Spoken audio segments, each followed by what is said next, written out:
Hello' নমস্কাৰ বন্ধু বান্ধৱীসকল, কেনে আছে আপোনালোকে? আশা কৰোঁ ভালে আছে। চেনেলটো যদি ফাৰ্ষ্ট টাইম ভিজিট কৰিছে চেনেলখন ছাবস্ক্ৰাইব কৰিব। আপোনালোকৰ এটা কথা, ইম্পৰ্টেণ্ট কথা কৈ দিওঁ। আজি এটা বহুত ডাঙৰ আপডেট আহিছে। ডাঙৰ আপডেট এনেকুৱা ধৰণৰ, যেনেকৈ আপোনালোকৰ কমাণ্ডো আপডেট আহিছে 3 তাৰিখৰ ডেটৰ ভিতৰত এটা আপডেট আহিছিলে। এইটো আপডেটটো মই সকলো এইটো এপ্লিকেবল হ'ব। যেনেকৈ আপোনালোকৰ গ্ৰেড 4ৰ কথা কৈছোঁ, তাৰপিছত আপোনালোকৰ সাব ইন্সপেক্টৰৰ AB বা UB হৈ গ'ল, APR হৈ গ'ল, DGCD হৈ গ'ল, DGHG হৈ গ'ল। এইবিলাক যে পোষ্ট ওলাইছিলে সকলোত মই কৈ আছোঁ, গ্ৰেড 4ৰ পোষ্টবিলাকক কৈ আছোঁ। সকলোতে এইটো মেণ্ডেটৰী হৈ গ'ল যে আপোনালোকৰ যদি এজ কোনোবা ল'ৰাৰ যদি বহুত বেছি আছে বা হাইট বহুত বেছি আছে, ছেইম মাৰ্ক থকা, তো এহেঁতে চাকৰি পোৱা 100% চান্সেছ থাকিব। ঠিক আছে। এতিয়া মই এটা কথা কওঁ, বহুত দিনৰ আগত ছেকেণ্ড লিষ্ট লৈ উঠা বহুত ল'ৰা কিছুমান আছিলে প্ৰত্যেক ডিষ্ট্ৰিক্টৰ পৰা।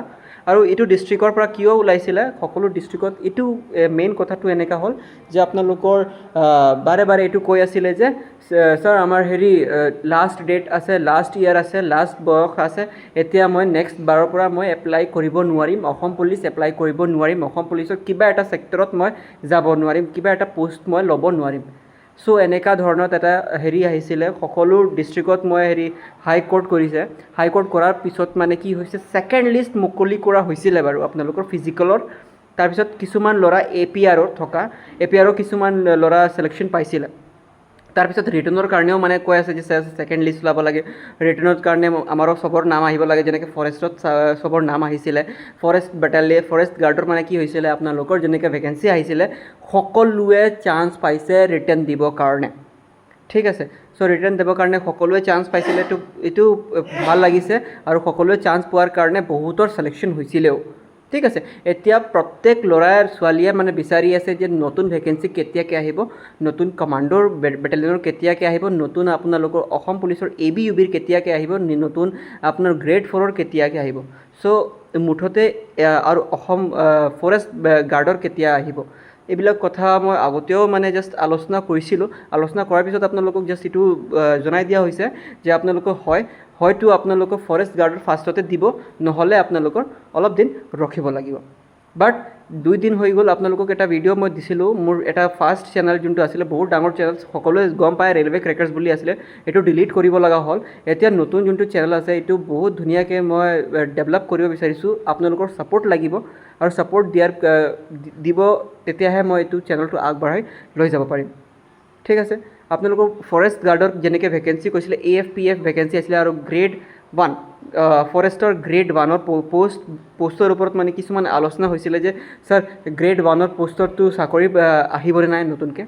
চ' হয়, আপোনালোকৰ চাকৰিটো আহিব, বাট এতিয়ালৈকে টেণ্টেটিভ ডেটছ অহা নাই। টেণ্টেটিভ ডেটছ যেনেকৈ ধৰণৰ আপোনালোকৰ যেনেকৈ অফিচিয়েল ডেটছবোৰ আহি যায়, যে আপোনালোকৰ এনেকুৱা এডভাৰটাইজমেণ্ট ওলাই গ'ল, যেতিয়া এইবিলাক আহিব আপোনালোকক চিন্তা কৰিব নালাগে। কণ্টিনিউ পঢ়োৱাটো মোৰ দায়িত্ব। ঠিক আছে। কণ্টিনিউ ষ্টাৰ্টিঙৰ পৰা এণ্ডলৈকে প্ৰত্যেক টপিক ৱাইজ পঢ়াটো মোৰ দায়িত্ব। মেথছ হ'ল, ৰিজনিং হ'ল, GK হ'ল, GS হ'ল, সকলোৰ দায়িত্ব মোৰ থাকিব। চ' সেইটোৱে কথা কৈছোঁ, সকলোৱে লাগি কিনি আমি ডিছকাশ্যন কৰি কিনি যিমান আছে পাৰ্টছ, যিমান পোষ্টৰ ওপৰত আলোচনা আছে, সকলোখিনি ক্লিয়াৰ কৰিম। ঠিক আছে। আপোনালোকৰ লগত যিমান লাগি কিনি যিমান হয় পচিবল হয়, সকলো পোষ্টবোৰ চিলেকশ্যন লোৱাটো মোৰ দায়িত্ব। ঠিক আছে।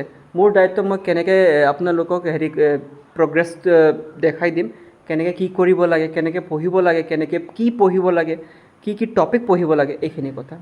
চ' যেতিয়া আহিব তেতিয়া চিন্তা কৰিব নালাগে। এতিয়া যদি আপোনালোকে চেনেলখন ছাবস্ক্ৰাইব কৰি দিয়ে, ফিউচাৰত আপোনালোকক মই কৈছোঁ ইমান ডাঙৰ বেনিফিট হ'ব, আপোনালোকৰ চিলেকশ্যন 110% মই গেৰাণ্টি দিব পাৰিম। ঠিক আছে।